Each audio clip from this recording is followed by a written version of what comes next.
அஸ்ஸலாமு அலைக்கும் வரஹ்மத்துல்லாஹி வபரகாத்துஹு. அல்ஹம்துலில்லாஹ். நம்மளுடைய காரியங்கள் அனைத்தும் இலகுவாக, நம் செயல்கள் அனைத்தும் வெற்றி பெற ஒரு சிறப்பான ஒரு துவா பற்றி இன்னைக்கு இந்த வீடியோவில் இன்ஷா அல்லாஹ் பார்க்கலாம். இந்த ஒரு துவா அல் குர்ஆன் இடம்பெற்றுள்ளது. இது ஒரு குர்ஆனுடைய வசனமாகும். இந்த ஒரு துவாவை நாம் தொடர்ந்து நம்ம வாழ்க்கையில் ஓதி வந்தால் நம்மளுடைய செயல்கள் அனைத்தும் நமக்கு லேசாக எளிதாக மாறும். நம்மளுடைய காரியங்கள் அனைத்தும் வெற்றியாக மாற அல்லாஹ் நமக்கு உதவி செய்வான். முழு ஈமானோடு, முழு நம்பிக்கையோட, அல்லாஹ் மேல முழு அச்சத்தோட எந்த ஒரு செயல் செஞ்சாலும் சரி, அல்லாஹ் நம்மளை பார்த்துட்டு இருக்கான்.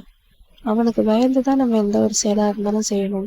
நம்மளை சுத்தி யாரும் இல்லை இருந்தாலும் சரி, இல்லைனாலும் சரி, நமக்கு அந்த எண்ணம் இருக்கக்கூடாது என்னைக்குமே.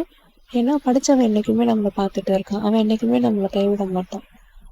அதை முழு ஈமானோட மனசுல நியத்து வச்சு நம்ம அந்த ஒரு நம்பிக்கையோட வாழணும். எந்த ஒரு செயல் செஞ்சாலும் சரி, அல்லாஹ் மேல முழு அச்சத்தோட நம்ம இருந்தா நம்ம எந்த செயலும், ஹராமான வேலை எந்த ஒரு செயலும் நம்ம செய்ய மாட்டோம். எனவே நம்ம செய்யற எல்லா காரியங்களும் இலகுவாக மாற இந்த ஒரு துவாவை நம்ம தொடர்ந்து ஓதி வரணும். இன்ஷா அல்லாஹ் இப்போ இந்த வீடியோல இந்த துவா என்னன்னு பார்க்கலாம். ரப்பி ஷ்ரஹ்லி சத்ரி வயஸ்ஸிர்லி அம்ரி வஹ்லுல் உக்ததம் மின் லிசானி யஃப்கஹு கௌலி. இறைவனே, எனக்காக என் நெஞ்சத்தை நீ உறுதிப்படுத்தி விரிவாக்கி தருவாயாக. என் காரியத்தை எனக்கு நீ எளிதாக்கியும் வைப்பாயாக. என் நாவில் உள்ள முடிச்சையும் அவிழ்ப்பாயாக. என் சொல்லை அவர்கள் விளங்கிக் கொள்வதற்காக.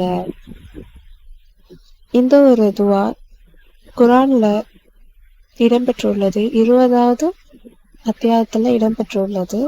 எனவே இந்த ஒரு துவாவை நாம தொடர்ந்து எந்த ஒரு காரியம், நாம சின்ன விஷயமா இருந்தாலும் எந்த ஒரு செயல் செஞ்சாலும் நம்ம எப்பவுமே எந்த ஒரு செயல் ஆரம்பிக்கிறதுக்கு முன்னாடியும் பிஸ்மில்லாஹி ரஹ்மானிர் ரஹீம் இதை நாம சொல்லிதான் நம்ம எப்பவுமே எந்த ஒரு செயலா இருந்தாலும் செய்யணும்.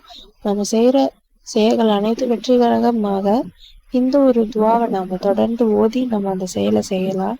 இன்ஷா அல்லாஹ் அதுல இருக்கிற பிரச்சனைகள் எல்லாம் நமக்கு நீக்கி, அதுல இருக்கிற நமக்கு தெரியாத விஷயம் எவ்வளவோ இருக்கலாம், கஷ்டங்கள் அதுல இருக்கலாம். எந்த ஒரு செயலுக்குமே நமக்கு எல்லாமே கரெக்டா இருக்கும்னு சொல்ல முடியாது. என்ன வேணாலும் அதுல இருக்கலாம். அதுல இருக்கிற பாதுகாப்பா நமக்கு அல்லாஹ் நம்மளை ஆக்கி, அதுல இருக்கிற கஷ்டத்தை நம்மளிடத்திலிருந்து நீக்கி வெற்றி பெற இந்த ஒரு துவாவை நாம இன்ஷா அல்லாஹ் தொடர்ந்து ஓதி கொண்டுள்ளோம். எனவே இந்த ஒரு துவாவை ஓதி நம்ம பயன்பெற அல்லாஹ் நமக்கு உதவி செய்யட்டும்.